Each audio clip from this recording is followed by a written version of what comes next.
बिस्मिल्लाहिर्रहमानिर्रहीम। अस्सलाम वालेकुम नाज़रीन। प्रोग्राम खबर की खबर के साथ मैं हूं आपका मेज़बान डॉक्टर बुलंद इकबाल। नाज़रीन, प्रोग्राम में आज सबसे पहले हम बात करना चाहेंगे वफाकी हुकूमत के उस इक़दाम के हवाले से जिसके तहत तमाम लग्जरी आइटम्स की इम्पोर्ट यानी दरामद पर पाबंदी लगा दी गई है, जिसमें लग्जरी गाड़ियाँ, फ़ोन्स, दीगर अशिया, तमाम ऐसी अशिया जो कि एसेंशियल आइटम्स में शुमार नहीं होती, ज़रूरी अशिया में शुमार नहीं होती, उनकी इंपोर्ट पर यानी उनकी दरामद पर पाबंदी लगा दी गई है। जो बड़ी गाड़ियां हैं उनकी दरामद पर पाबंदी लगा दी गई है। साथ साथ सिगरेट, कॉस्मेटिक्स, शैम्पू, जो फ़िश फूड या तमाम ऐसा लग्जरी आइटम्स जो कि कन्फेक्शनरी में इस्तेमाल होते हैं, चमड़े की तमाम मसनूआत, ऐसी चीज़ें जो चमड़े में, या ये कि शूज़, कॉस्मेटिक्स और तमाम ऐसी चीज़ें जो कि सामान तायुश जिसे तसव्वुर किया जाता है उस पर कंप्लीट बैन यानी कंप्लीट मुकम्मल पाबंदी लगा दी गई है। वफाकी हुकूमत का ये कहना है कि इससे तकरीबन 6 बिलियन का फ़र्क पड़ेगा और इस फ़र्क से मुल्की मईशत को सहारा मिलेगा। नाज़रीन, अब इस बैन की वजह से क्या सूरत हाल होगी, कौन कौन सी चीज़ें महंगी भी होने के चांसेस हैं, ये भी देखना होगा। दूसरी जानब हमारी एक आम जो मेंटालिटी है या जहनीत है वो ये है कि जिस चीज़ पर पाबंदी लगाई जाती है अवाम उसकी तरफ ज़्यादा अट्रैक्ट होते हैं, या ऐसी चीज़ें जो लोगों के इस्तेमाल में रहती हैं, फ्रूट्स हों या ड्राई फ्रूट्स हों। अब आम अशिया खुरनोश में भी बहुत सी चीज़ें ऐसी हैं जो कि इम्पोर्टेड होती हैं और जो लग्जरी आइटम तसव्वुर किए जाते हैं उन पर भी पाबंदी लगा दी गई है। दूसरी जानब ये भी देखना होगा कि क्या इसकी पाबंदी के बाद, इसकी इम्पोर्ट पर पाबंदी के बाद, क्या इसकी फ़रोख्त पर भी पाबंदी लगाई जाएगी, या जब तक स्टॉक मौजूद है, जब तक इन चीज़ों की दरामदात जो कि पहले से कर ली गई हैं, जब तक कि वो स्टॉक पूरा नहीं हो जाता उस वक्त तक उसकी उन चीज़ों की सेल की इजाज़त होगी। इसलिए कि डिमांड बढ़ने की सूरत में अगर सप्लाई चेन रुकती है तो फिर इन चीज़ों की कीमतों में खातिर खा इजाफा भी नज़र आएगा। फ़िलहाल ये जो इक़दाम किया गया है वफाकी हुकूमत की जानिब से, इसका मकसद ये है कि मईशत को सहारा दिया जाए और एक ज़र मुबादले का एक बड़ा हिस्सा जो कि इन चीज़ों की दरामद पर ख़र्च हो जाता है उससे बचाया जा सके और मुल्क का जो ज़र मुबादला है उसे महफूज किया जा सके। नाज़रीन, इस हवाले से हम बात करना चाहेंगे। इस वक्त हमारे साथ ऑनलाइन मौजूद हैं मेंबर नेशनल असम्बली हैं और रहनुमा हैं पाकिस्तान मुस्लिम लीग नवाज़ की समीना मतलूब साहब। अस्सलाम वालेकुम डॉक्टर साहब, आपको खुश आमदीद कहते हैं प्रोग्राम खबर की खबर में। वालेकुम अस्सलाम जी। समीना मतलूब साहब, मुझे बताइएगा, ये एक बड़ा इक़दाम वफाकी हुकूमत की जानिब से सामने आया है और सामान तायुश जितना भी था जो कि एक आम आदमी की दस्तरस में नहीं होता या उसे एक लग्जरी आइटम समझा जाता है, उन तमाम चीज़ों की इम्पोर्ट पर पाबंदी लगा दी गई है। क्या असरात देखती हैं इससे मईशत पर? बिस्मिल्लाहिर्रहमानिर्रहीम। देखिए जी, इस वक्त ये मुल्क हम सब का है और हम हमारे पे थोड़ा सा मुल्की लेवल पे हमारे पे टफ टाइम है, तो इसको इस मुश्किल वक्त से निकालना भी हम सब ने मिलके ही है। ये अकेली गवर्नमेंट क्या करेगी? गवर्नमेंट तो आपको प्लान दे सकती है और उस पर इम्प्लीमेंट कर सकती है और हर लेवल पे कुछ ना कुछ अमाउंट जो है वो सेव कर सकती है। बाकी आप सब लोगों के, हमारी आवाम का, हमारी लोगों का पाबंदी हमें हासिल होना चाहिए ताकि जितनी भी हम मैशत को सेव कर सके, अमाउंट को सेव कर सके, वो उतना ही बेहतर है। जब हालात बेहतर हो जाएंगे, ये कुछ हदा नहीं हालात रहने, जब बेहतरी की तरफ हम आ जाते हैं तो ये सिलसिले दोबारा शुरू हो जाएंगे। लेकिन एक वक्त, इस वक्त जो हम इतने मुश्किल वक्त में गुजर रहे हैं कि हम खाई में गिर रहे हैं, खाई में गिरने से तो हमें बचना है ना, तो उसके लिए हमें ये थोड़े से सख्त फैसले लेने पड़ेंगे और आप सबका जो हमें तामन, हमारी आवाम का और आप लोगों का, हमारे मीडिया का, सबका तामन दरकार है। हेलो समीना मतलूब साहिबा, मुझे बताइएगा कि इन चीज़ों पर पाबंदी तो लगा दी जाती है और आम आवाम को इनसे अफोर्ड कर भी सकते हैं, उनको महरूम कर दिया जाता है, लेकिन जो हुकूमत के अरकान होते हैं या वज़रा होते हैं वो तो ये तमाम चीज़ें, चाहे हैवी कार्स हों या और दूसरी चीज़ें जाबजा इस्तेमाल करते नज़र आते हैं, और हुकूमत जो है वो इन तमाम यही मतलब वज़रा या ये जो कल्चर डेवलप होता है इसकी वजह से लोगों में एहसास महरूमी पैदा होता है। मुझे समझ नहीं आई आपके क्वेश्चन की। मैं ये कह रहा हूँ कि देखिए वज़रा वगैरह जो हैं वो हुकूमती जो अरकान होते हैं वो ये तमाम चीज़ें इस्तेमाल करते नज़र आते हैं, चाहे हम हैवी कार्स की बात करें इम्पोर्टेड या और चीज़ों की बात करें, तो ये तमाम चीज़ें हमें ये जो इसकी पाबंदी की इब्तिदाई तो घर से होनी चाहिए ना, तो फिर वज़रा को भी लोकली मैन्युफैक्चर्ड गाड़ियों पर और बाकी चीज़ों पर लाना चाहिए।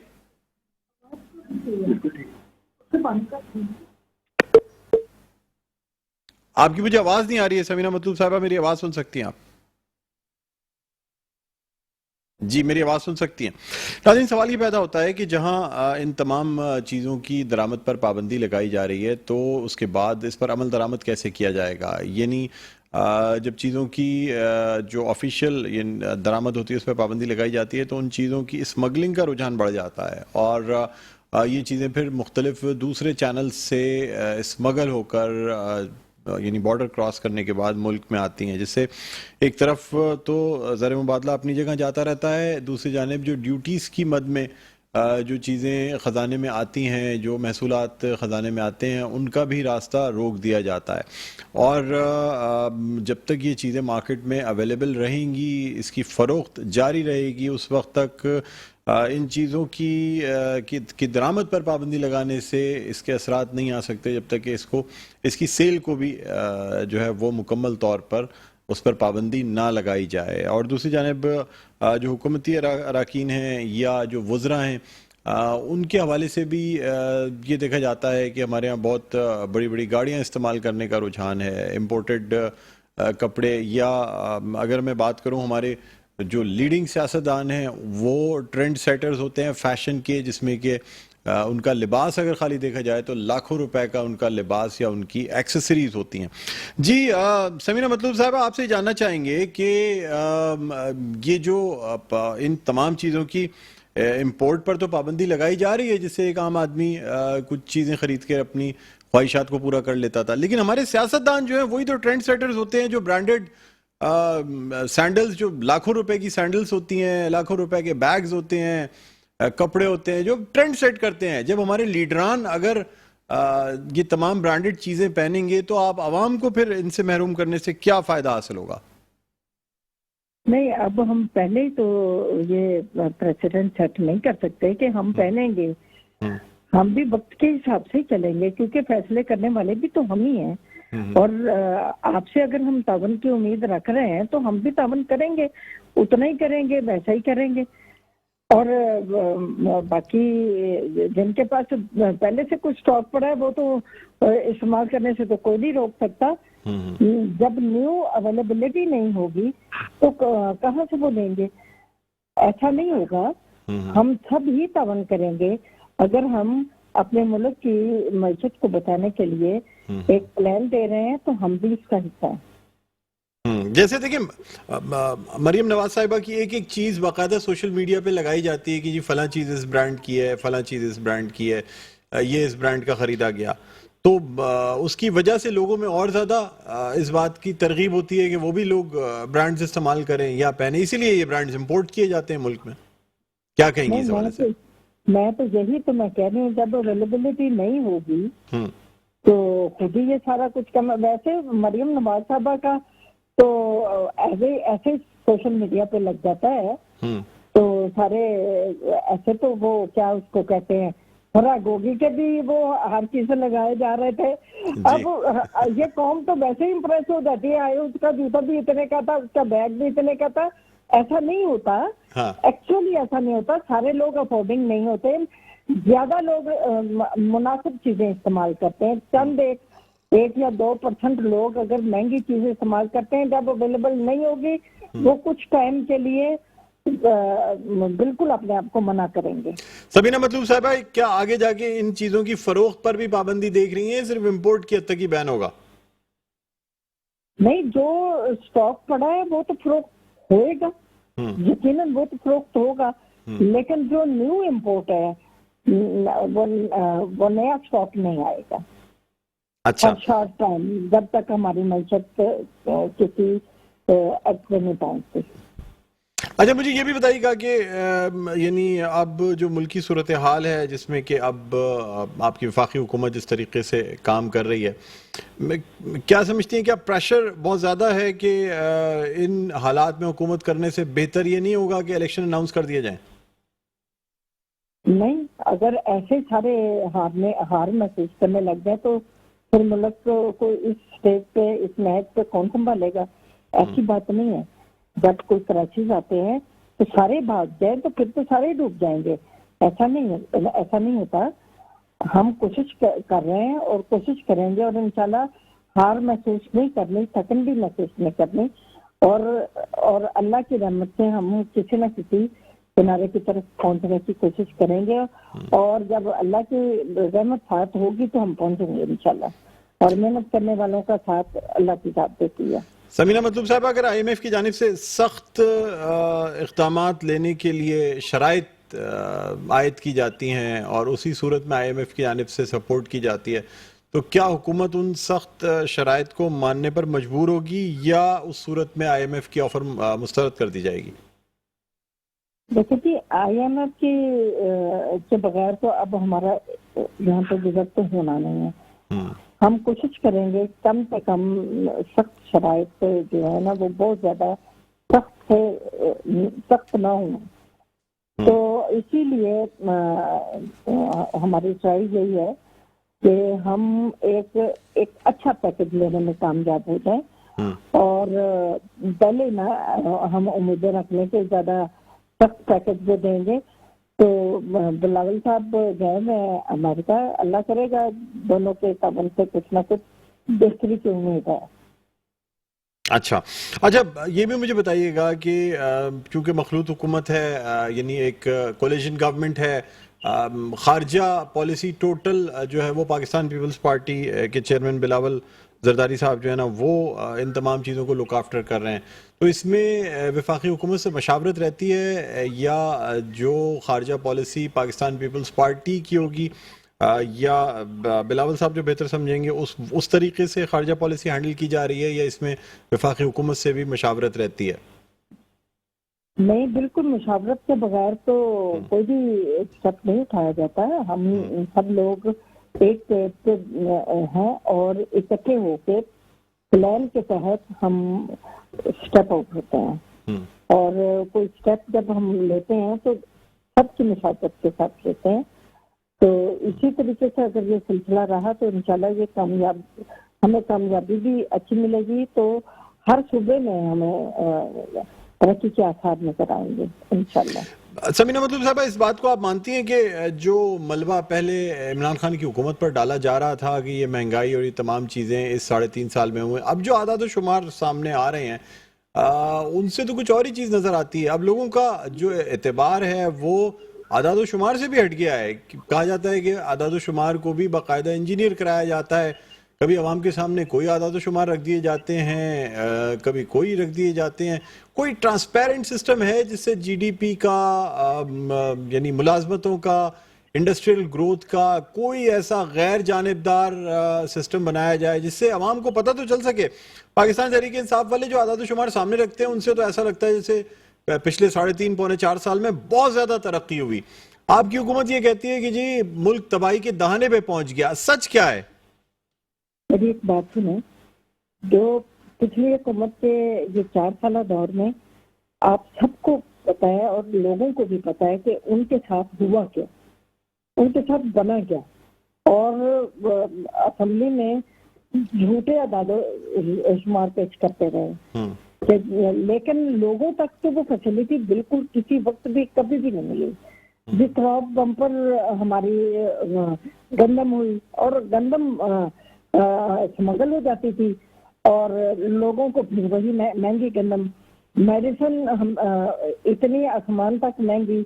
और मुझे ये बताएं कि अगर वो तरक्की उनकी नजर आ रही होती तो लोग आवाम को भी कुछ ना कुछ मिल रहा होता। और बाकी अब तो मुश्किल है आदाद शुमार देखना, और उनको फाइंड आउट करना मुश्किल है ही नहीं। आप स्टेट बैंक के नेट पे खोलें, स्टेट बैंक आपको हर चीज ओपनली मिल जाएगी, और हम भी हर चीज को चेक करने के बाद आप लोगों को बताते हैं ना कि ये इस स्टेज पे है। ये अब आस्ता आस्ता तो हर डिपार्टमेंट का पता चलेगा कि हाँ किस किस डिपार्टमेंट में क्या क्या कुछ नहीं हो चुका।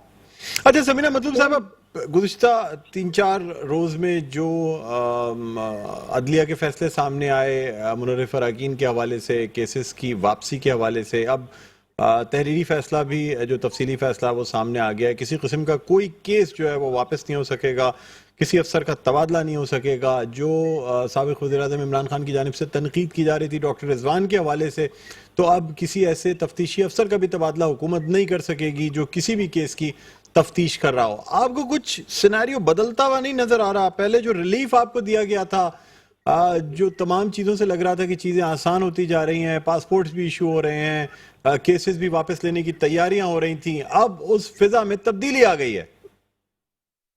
देखिए जी, अब सुप्रीम कोर्ट के फैसले पे तो मेरा ख्याल है कि मुझे कुछ भी नहीं ऑब्जेक्शन पॉइंट नहीं उठाना चाहिए जी। तो बाकी रही बात, टाइम टू टाइम चेंजेस आती रहती हैं। हो सकता है थोड़े टाइम के बाद उनके भी माइंड में कोई और चेंज आ जाए। हालांकि ये तमाम वकला और तमाम जितने भी लॉ नोइंग पीपल हैं वो यही कह रहे हैं कि इस हद तक नहीं होनी चाहिए थी, ऐसा नहीं होना चाहिए था, क्योंकि काम चलाने के लिए किसी ना अहल या करप्ट बंदे को ट्रांसफर भी करना पड़ जाता है उसमें, तो फिर तो अपना हेड ऑफ डिपार्टमेंट का तो कोई रोल ही नहीं रह जाता। वो तो फिर अदलिया का ही रोल सामने नजर आएगा कि भी अदलिया से इजाजत मिलेगी तो ये कुछ होगा, तो फिर तो तरक्की के रास्ते भी तो मखसूस हो जाएंगे ना।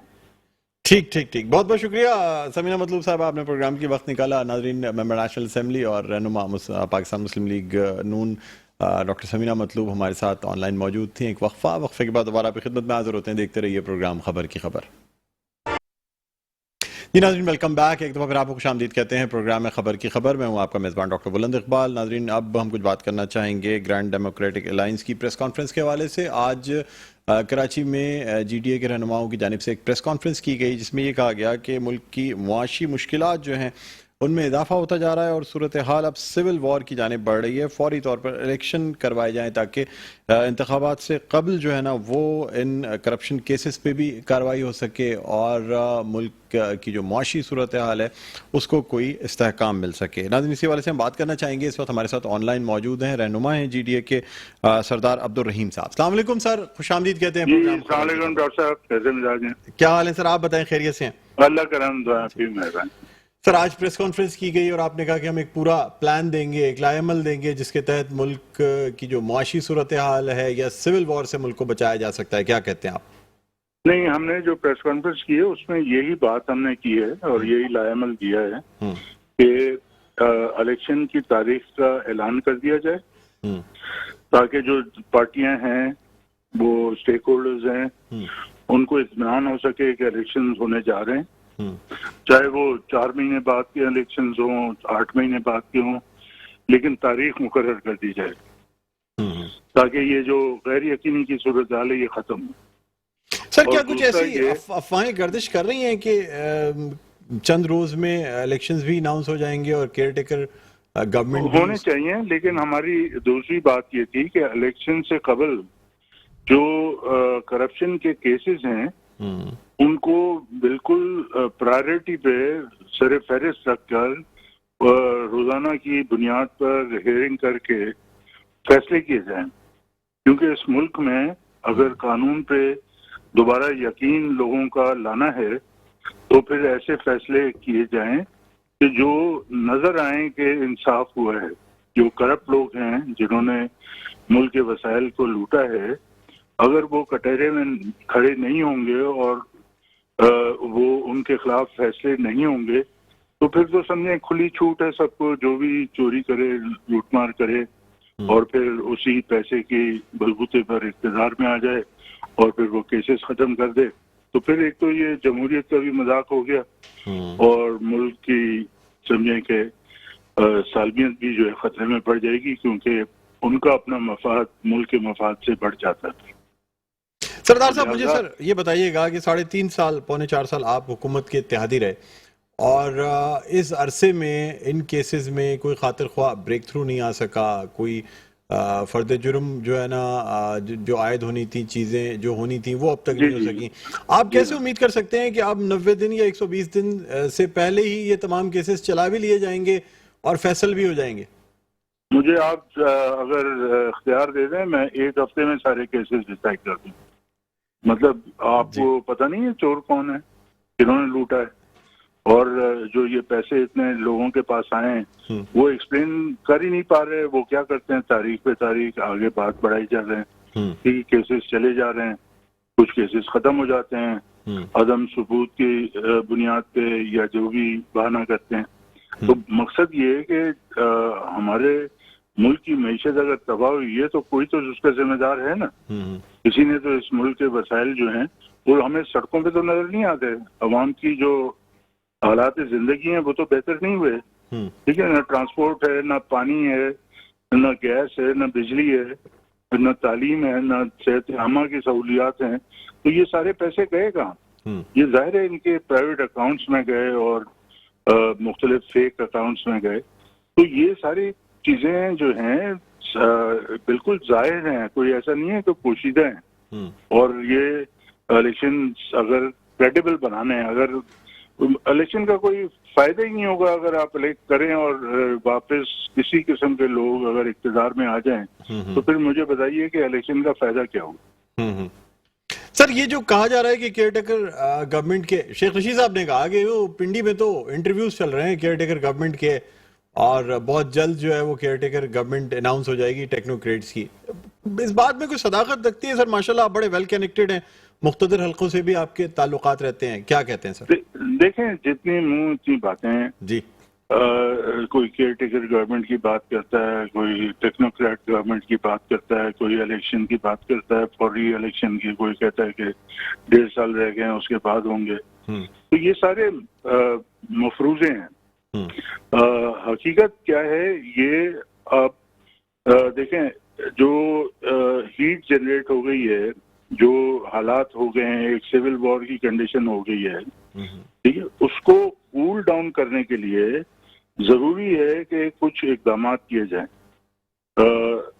दोनों पार्टियों को पाकिस्तान का सोचना चाहिए और पाकिस्तान की खातिर, पाकिस्तान के अवाम की खातिर इनको ये इतनी ज्यादा जो गरमाइश पैदा कर दी है सियासी माहौल में, इसको कम करने की जरूरत होगी। और इदारों को न घसीटा जाए सियासत में, और इदारे भी ऐसे इकदाम करें जैसे अब सुप्रीम कोर्ट ने सू मोटो एक्शन लिया, और जो करप्शन के और दूसरा जराइम के जो केसेस हैं उनमें कोई तब्दील, इन्वेस्टिगेशन ऑफिसर की तब्दीली या ट्रांसफर पोस्टिंग पे पाबंदी लगाई, तो ये बहुत अच्छी बात है।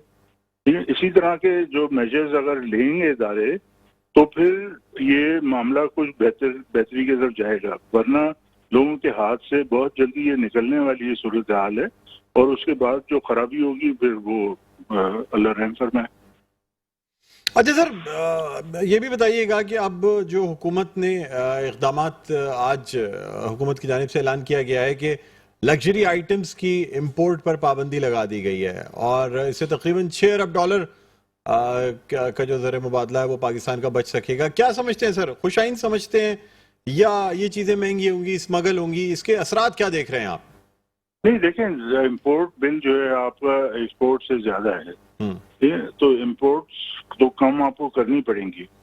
ये इकदाम तो मेरा ख्याल से पाकिस्तान बनने के फौरन बाद से कर दिए जाते तो आज जो है पाकिस्तान की माशी सूरत हाल कोई मुख्तलिफ होती। लेकिन हमने खूब अय्याशी की, सारे इम्पोर्टेड फॉरेन का माल चाहिए हमें, हमने अपनी लोकल इंडस्ट्री को परवान नहीं चढ़ाया, और उसका नतीजा ये हुआ कि हम मोहताज हो गए। एक सुई भी अगर मंगवानी है तो बाहर से मंगवाई जाती है, तो हम मोहताज हो गए। गाड़ियों की इंडस्ट्री इतनी ज्यादा पाकिस्तान में बन सकती थी, गाड़ियां लोकली अभी भी जो बन रही हैं वो एक प्रोग्राम के तहत थी कि आप इतने परसेंटेज जो है बढ़ाते जाएंगे लोकली मैन्युफैक्चर्ड पार्ट्स के, लेकिन वो भी नहीं हुआ। सारे के सारे पार्ट्स बाहर से आते हैं CKD कंडीशन में और यहाँ सिर्फ जोड़ा जाता है, असेंबल किया जाता है। तो कहने का मकसद ये है कि ये जो मईशत को उसवार करने के लिए, बेहतर करने के लिए कोई ऐसी पॉलिसी नहीं थी जिसकी वजह से मईशत जो है वो अपने पैर पे खड़ी हो सकती पाकिस्तान की, और पाकिस्तान तरक्की कर सकता माशी तौर पर। अल्लाह ने सारे वसाइल हमें दिए हैं, यहाँ धाद हैं, मिनरल्स हैं, ज़रात है, पानी है, सब कुछ है, लेकिन हर चीज़ हम ज़ाया कर रहे हैं लीडरशिप की सिंसियर ना होने की वजह से।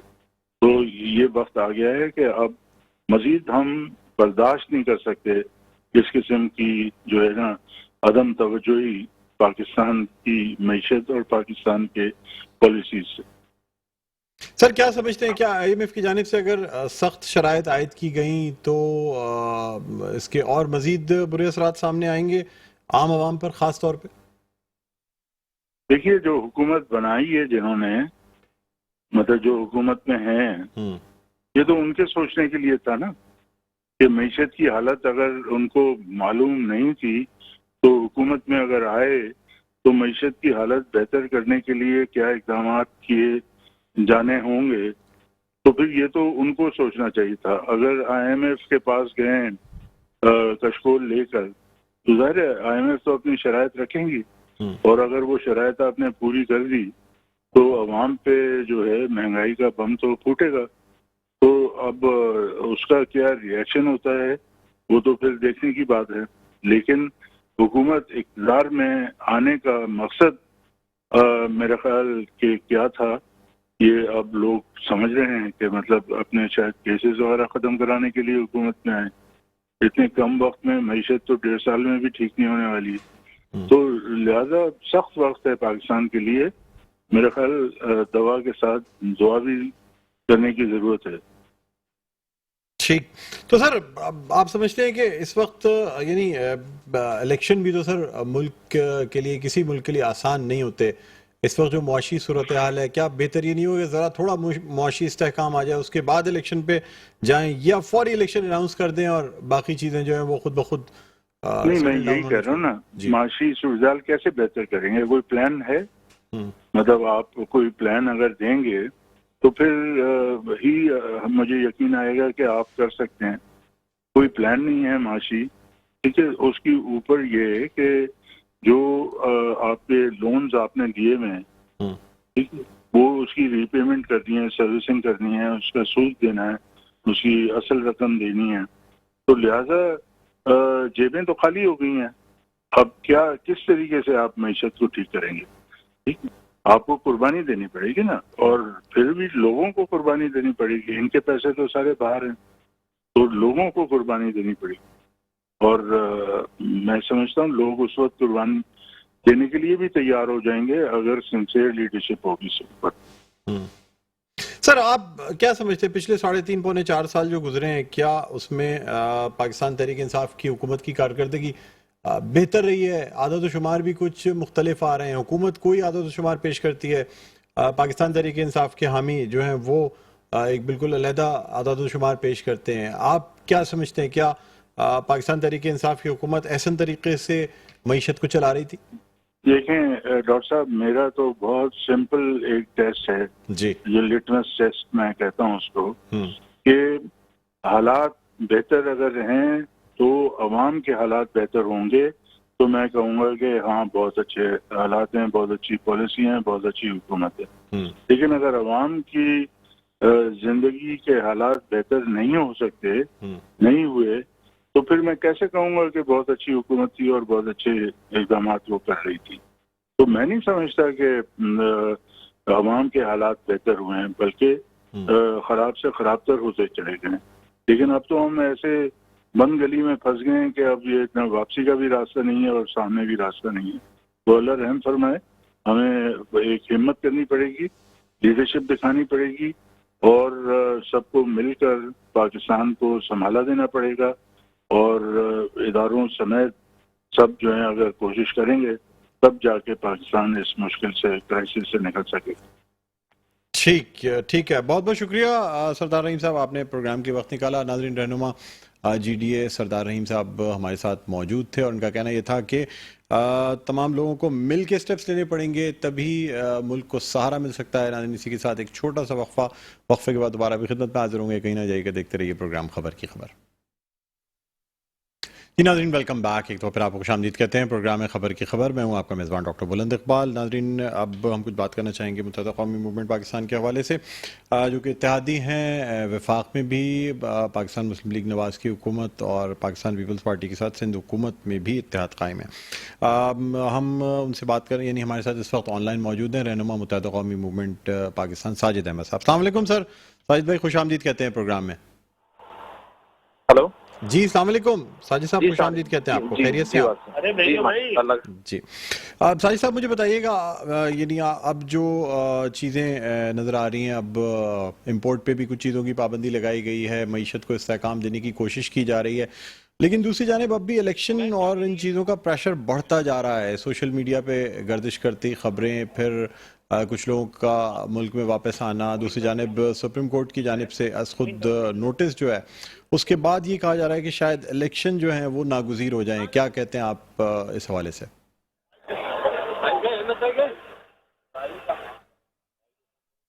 जी साजिद साहब, मेरी आवाज़ सुन सकते हैं आप?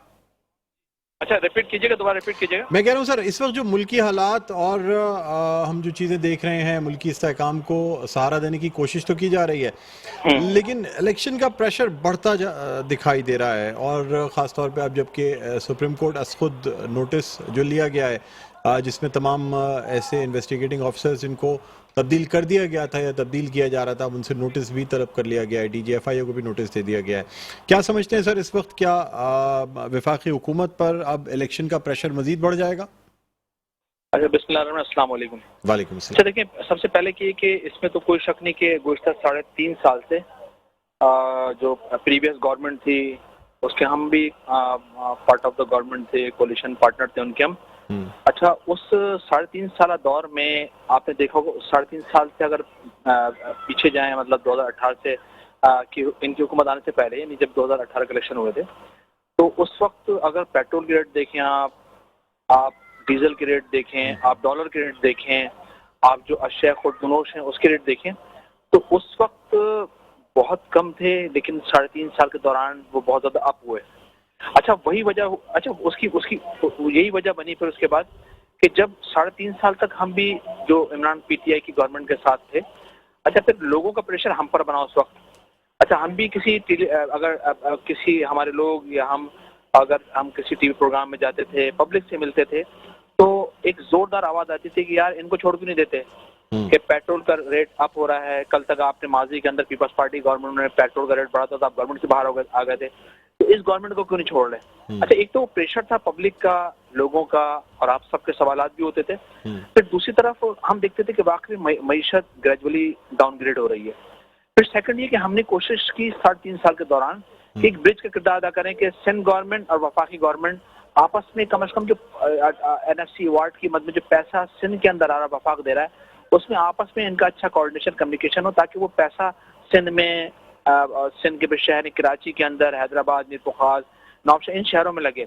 लेकिन वो आपस में कम्युनिकेशन भी उनका नहीं बना दोनों का, और लड़ाई झगड़ों की वजह से उसमें कराची रहा था।